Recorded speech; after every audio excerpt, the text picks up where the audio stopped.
जुलाई का आपने लेटर देखा था कि 10 जुलाई को लेटर निकला था, मैंने भी डाला था।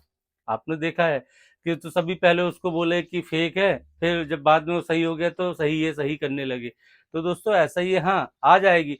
आप ध्यान ये दीजिए दोस्तों कि जो OROP 3 है उसमें 10 जुलाई के लेटर में पहले ही कहा गया है, जो आप कॉलम देख सकते हैं कि 1 फाइनेंशियल ईयर, इसीलिए कहा गया है दोस्तों कि टाइम लग सकता है। आप इसी से थोड़ा सा मेंटली प्रिपेयर रहिए। 1 फाइनेंशियल ईयर, ये फाइनेंशियल ईयर कब खत्म होगा आपका? 31 मार्च 2025 को। नमस्कार दोस्तों, क्यूएनए की सीरीज में आपका स्वागत है। मैं दोस्तों आपके पूछे गए क्वेश्चनों के आंसर दूंगा। हाँ, आपको वीडियो के स्टार्ट में सॉरी बोलता हूँ कि आपके क्वेश्चन नहीं पिक कर पाया। और दोस्तों वैसे भी जो नॉर्मल क्वेश्चन होते हैं, मैं वीडियो के नीचे जो आप कमेंट्स करते हैं मैं उनका रिप्लाई वहीं दे देता हूँ। हाँ, जो प्रैक्टिकल कुछ समझाने को होता है तो मैं बोर्ड में वो क्वेश्चन लेता हूँ। और दोस्तों हर बार की तरह इस बार भी एक बोनस क्वेश्चन दूंगा, लेकिन बोनस क्वेश्चन दोस्तों अब मैं कुछ ऐसा दूंगा क्योंकि जो मैं रियलाइज किया हूँ। अब दोस्तों चलिए, जब बोनस क्वेश्चन आएगा तो आप खुद ही समझ जाएंगे। तो चलिए आज का वीडियो शुरू करते हैं और लेते हैं वीवर के क्वेश्चन। दोस्तों देख सकते हैं वीवर क्वेश्चन है, सर स्पर्श में लॉगिन कर रहे हैं तो यूजर आईडी पासवर्ड इनवैलिड लिखा आ रहा है, लेकिन सब सही है। दोस्तों जो व्यूअर को प्रॉब्लम आ रही है वो स्पर्श में आ रही है, ये जो लॉगिन की प्रॉब्लम है। अब ये बोल रहे हैं दोस्तों कि इनवैलिड लिखा आ रहा है। दोस्तों आपकी एक जानकारी के लिए बता दूं कि आपको ये प्रॉब्लम आ रही है, आपका सही है तो आप इसमें चिंता मत करिए। क्या होता है, जब आप लॉगिन करते हैं तो अपना आईडी डाला, फिर पासवर्ड डाला, उसके नीचे जब आते हैं तो आप कैप्चा कोड डालते हैं। कभी कभी क्या होता है दोस्तों, हमसे गलती हो जाती है, हम ये कैप्चा कोड सही नहीं डालते। अगर ये कैप्चा कोड गलत डालते हैं तब भी यही लिखता है कि इनवैलिड आईडी या पासवर्ड। आप ये हमेशा ध्यान रखिए। अब आपने कैप्चा कोड में कहीं ये अल्फाबेट होता है, कहीं स्मॉल लेटर होता है, तो इस कारण प्रॉब्लम हो जाती है। हाँ, आपने कैप्चा कोड भी सही डाला है तो आप परेशान मत होइए। जिस समय आप लॉगिन कर रहे हैं उस समय आप चाहे, अगर आप मोबाइल से ओपन कर रहे हैं, आप ये ध्यान रखिए कि अगर आप मोबाइल से ओपन कर रहे हैं स्पर्श की साइट को, तो आप मोबाइल को पहले एयरप्लेन मोड एयरप्लेन मोड में करके फिर नॉर्मल कर दीजिए। हाँ, अगर आप फिर लैपटॉप से कर रहे हैं तो आप फिर वेट कर लीजिए।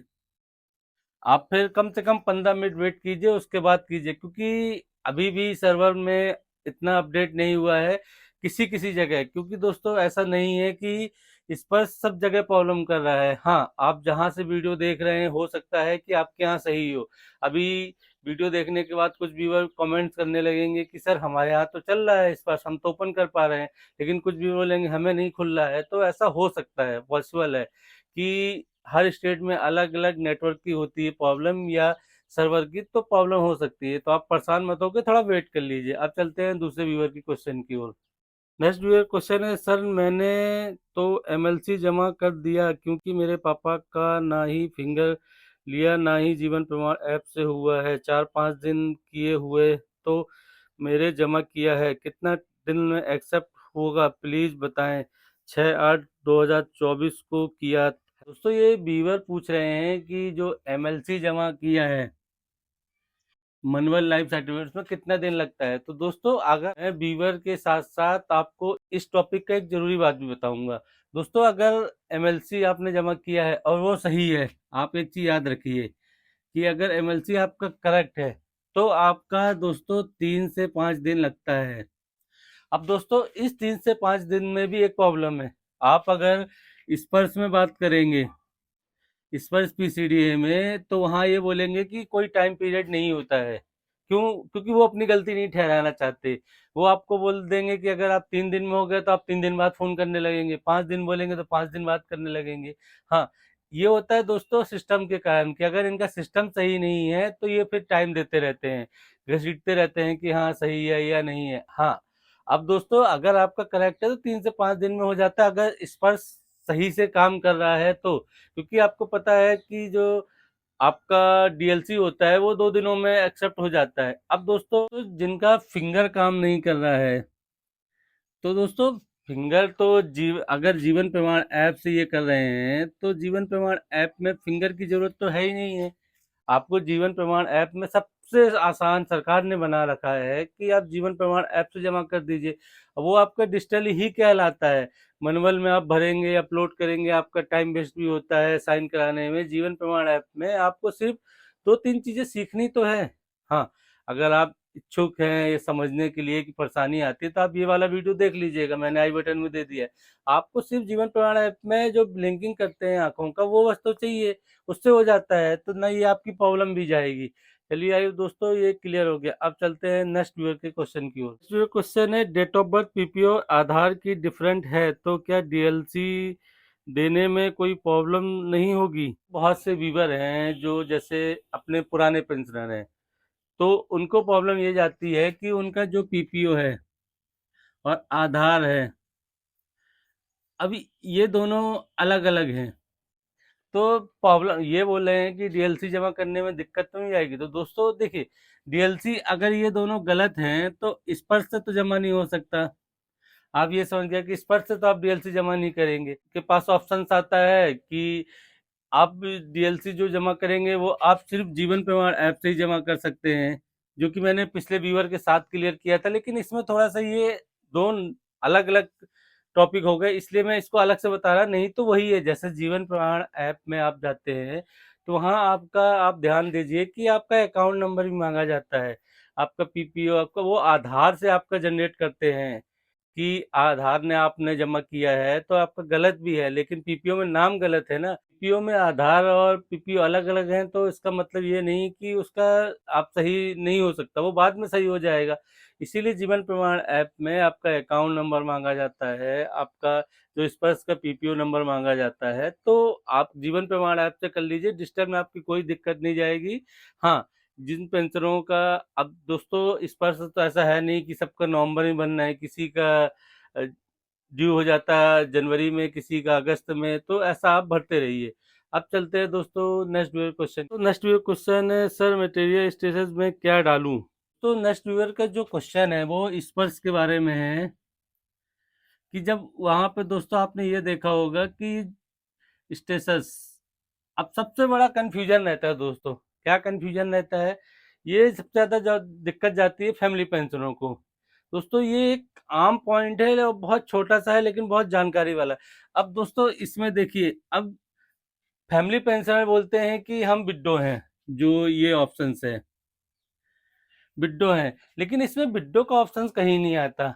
इसमें आपका मैरिड का आ जाएगा, उसके बाद रीमैरिड, डिवोर्सेड, ये 3-4 कॉलम आते हैं दोस्तों। तो आप इसमें एक चीज याद रखिए कि विड्रॉ ऑप्शंस नहीं आता है। देखिए, जब आप पेंशन लेते हैं अपने हस्बैंड की सर्विस की, तो आप कहलाते हैं स्पॉस, और स्पॉस कहलाते हैं। दूसरी चीज, आपकी जब मैरिड हुई है जब तो आप पेंशन ले रहे हैं ना। आप एक चीज याद रखिए कि आप फैमिली पेंशन ले रहे हैं, आपके हस्बैंड नहीं है, तो जब भी आप पेंशन मिल रही, तो लेकिन सबसे बड़ी चीज, आपकी हस्बैंड के साथ आपकी मैरिज हुई है जब भी तो आप पेंशन ले रहे हैं। तो इसमें हमेशा याद रखिए कि आपको मैरिड ही भरना पड़ेगा। क्यों? कुछ डाटा पीडीबी अपडेट करना है या कुछ अपडेट करना हो, अगर ये ब्लैंक है तो आगे आपको भरने नहीं देता इस पर, तो आप मैरिड ही भरेंगे। तो आपने ये समझ गए। अब चलते हैं आज के जो बोनस क्वेश्चन की ओर। तो दोस्तों बोनस क्वेश्चन में मैंने एक चीज़ एनालिसिस किया अपने चैनल को देख के कि मेरे जो व्यूवर हैं उनकी एज मोस्टली 45 से 65 या 70 साल तक है। तो जो मैं रियलाइज कर रहा हूँ, तो मैंने इसी क्यूएनए की सीरीज में ऐसे टॉपिक जो हर क्यूएनए की सीरीज में आपको एक एक टॉपिक बताता जाऊंगा। हाँ, आप अगर उस चीज को अमल करते हैं तो आपको ही फायदा होगा और आपकी जीवन शैली चेंज होगी। तो आज के बोनस क्वेश्चन में मैंने एक ये क्वेश्चन लाया है, आप क्वेश्चन समझिए। या अब मैं जो रियलाइज करता जा रहा हूँ, हम पेंशन हो गए हैं क्योंकि हम अब एक आर्मी के माहौल से सिविल माहौल में ढल रहे हैं, बहुत सी जीवन शैली चेंज होती है।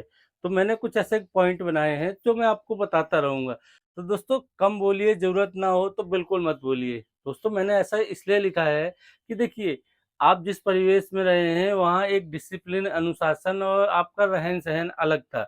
अब यहाँ आते हैं, आप किसी को बोलते हैं तो वो असहज महसूस करता है। तो कोशिश कीजिए कि आप कम बोलिए। हाँ, देखिए कि जहाँ आप बैठे हैं 4 लोगों में कि आपकी ज़रूरत है बोलने की, नहीं बोलने की। अगर बिना बोले काम चल जाता है, तो आप मत बोलिए। देखिए, आप किसी को बताते हैं, तो वो ये नहीं सोचता कि आप अच्छा बता रहे हैं। वो सोचेगा कि आप हौज के आए तो ज्ञान दे रहे हैं या आम भाषा में बोलें तो ज्ञान पेल रहे हैं। तो वो चीज़ें हैं, वो चीज़ मत करिए। और क्या होता है कि अब आपको समय के साथ बदलना पड़ेगा, आपकी जीवन शैली चेंज हो रही है, तो आपको उसमें अमेंडमेंट होना पड़ेगा। तो दोस्तों कोशिश कीजिए, आप धीरे-धीरे, क्योंकि मैंने ये इसलिए रियलाइज़ किया कि आप पेंशन तो आ गए हैं, आपके बच्चे बड़े-बड़े हैं, तो हर चीज़ है, तो मैं हर एक क्यू&ए सीरीज़ में आपको एक-एक क्वेश्चन बताऊँगा। तो दोस्तों आप ये समझ गए होंगे, हाँ, गौर कीजिएगा। थोड़ा-सा गौर कीजिए, आप भाग-दौड़ मत कीजिए कि आपका ओआरपी नहीं आ रहा है, स्टेट का एरिया नहीं मिला। देखिए, आपने इतने दिन जॉब किया, इतना सब कुछ किया, आपको मिल रहा है ना, तो वो भी मिल जाएगा समय के साथ। तो अब दोस्तों इसी के साथ चलते हैं जो हमारा नेक्स्ट वीडियो का क्वेश्चन है। सर ओआरओपी के बारे में क्या न्यूज़ है? 15 अगस्त को यूट्यूब वीडियो में सभी यूट्यूबर कह रहे थे कि टेबल आ जाएगी। तो जो ये व्यूअर हैं ये ओआरओपी 3 की जो टेबल आनी उसके बारे में पूछ रहे थे। तो दोस्तों मैं आपको एक चीज़ क्लियर करना चाहूँगा, मैंने अपने वीडियो में कभी नहीं कहा कि 15 अगस्त को टेबल आ जाएगी, या मैंने यूट्यूब में अपने यूट्यूब चैनल में कभी आपको ये नहीं सलाह दी कि इस दिन टेबल आ जाएगी, ये आने वाला है। हाँ, एक्सपेक्ट देन जैसे आपने क्वेश्चन पूछा तो मैं उसके रिप्लाई में बता रहा हूँ कि देखिए बाकी यूट्यूबर क्या बता रहे हैं, देखिए देखना ना देखना आपका फर्ज है। आप देख रहे हैं, समझ रहे हैं, आपको ज़रूरत की चीज़ है जभी आप देख रहे हैं। तो दोस्तों 15 अगस्त को आई या नहीं आई ये टेबल का मसला, ये देखिए ये आपका ये सीजीडी ये निकालेगा। अब टेबल जब निकालेगा, कुछ प्रिपरेशन हो रही है, अब सब यूट्यूब वाले बोल रहे हैं कि अभी वो टेबल सही नहीं है या गड़बड़ हो गई या केस चल रहा है। तो दोस्तों देखिए कोई भी चीज़ होता है तो टाइम तो लगता है। हाँ, 10 जुलाई का आपने लेटर देखा था कि 10 जुलाई को लेटर निकला था, मैंने भी डाला था। आपने देखा है कि तो सभी पहले उसको बोले कि फेक है, फिर जब बाद में वो सही हो गया तो सही है, सही करने लगे। तो दोस्तों ऐसा ही है, हाँ, आ जाएगी। आप ध्यान ये दीजिए दोस्तों कि जो ओआरओपी 3 है, उसमें 10 जुलाई के लेटर में पहले ही कहा गया है, जो आप कॉलम देख सकते हैं कि 1 फाइनेंशियल ईयर, इसीलिए कहा गया है दोस्तों कि टाइम लग सकता है। आप इसी से थोड़ा-सा मेंटली प्रिपेयर रहिए। 1 फाइनेंशियल ईयर, ये फाइनेंशियल ईयर कब खत्म होगा आपका? 31 मार्च 2025 को। तो 31 मार्च 2025 के पहले-पहले आपका जो एरियर बनेगा वो क्लियर कर दिया जाएगा। तो मोस्टली दोस्तों ज़्यादा टाइम नहीं लगेगा। तो आई होप दोस्तों आप समझिए। आप इतना मान के चलिए, जो 1 फाइनेंशियल ईयर लिखा है तो क्यों लिखा गया है? अगर कोई लेटर निकलता है तो सोच समझ के निकलता है। तो आई होप दोस्तों आज की क्यूएनए में आपके पूछे गए क्वेश्चनों के मैं आंसर दे रहा था। हाँ, कोई क्वेश्चन छूट गया है या आपके कोई क्वेश्चन है तो आप दोबारा कमेंट कर सकते हैं, मैं उसका रिप्लाई देने की कोशिश करूँगा। मिलते हैं एक नए वीडियो में। नमस्कार दोस्तों।